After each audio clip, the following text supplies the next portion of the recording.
আসসালামু আলাইকুম। আমি আশিক রহমান রাহাত।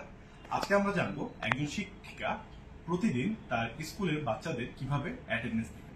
তো অ্যাটেন্ডেন্স নেওয়ার ক্ষেত্রে প্রথমত শিক্ষকের ডিভাইসটি এইরকম ভাবে চালু করে নিতে হবে। আমাদের এখানে যে বাটন সুইচটি আছে সেই সুইচটি প্রেস করার মাধ্যমে ডিভাইসটি অন করে নেবেন।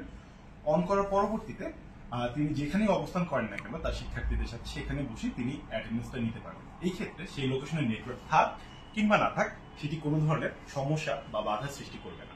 তো ডিভাইসটি অন হওয়ার পরে ঠিক এইভাবে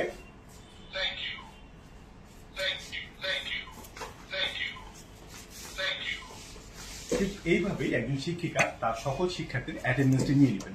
অ্যাটেন্ডেন্স নেওয়ার পরে শিক্ষিকাকে এই ডিভাইসটি 15 থেকে 20 মিনিটের জন্য চালু অবস্থায় রাখতে হবে এবং একটি জিনিস একটু নোটিস করতে হবে, এই যে ডিভাইসের এখানে ইউজার এবং ফেস লেখাটির নিচে যে আমরা দেখতে পাচ্ছি 58 পেন্ডিং লগস। তো শিক্ষিকা যতজন শিক্ষার্থী অ্যাটেন্ডেন্স নেবেন ততগুলো পেন্ডিং জমা হবে। সেই পেন্ডিংটি ডিভাইসটি অন থাকা অবস্থায় জিরো হচ্ছে কিনা। যদি এটি ডিভাইস জিরো হয়ে যায় সেই ক্ষেত্রে আপনি আজকে যে অ্যাটেন্ডেন্স গুলো নিলেন সেই ডেটাগুলো আপনাদের এমআইএস সিস্টেম অথবা টিপসই সিস্টেমে চলে এসেছে। এছাড়া যদি স্কুলে থাকা অবস্থায় এই পেন্ডিংটা জিরো না হয় সেই ক্ষেত্রে আপনি ডিভাইসটি বাসায় যখন নিয়ে আসবেন সেখানে যখন চার্জে লাগাবেন ডিভাইসটি তখন 1 থেকে 2 ঘন্টার জন্য ডিভাইসটি অন করে রাখবেন এবং ডিভাইসটি অফ করার সময় আবারও চেক করবেন আপনার এই পেন্ডিংটি জিরো হয়েছে কিনা। এভাবেই আপনি প্রতিদিন আপনার সকল শিক্ষার্থীর হাজিরা বা অ্যাটেন্ডেন্স নিশ্চিত করতে পারেন। ধন্যবাদ।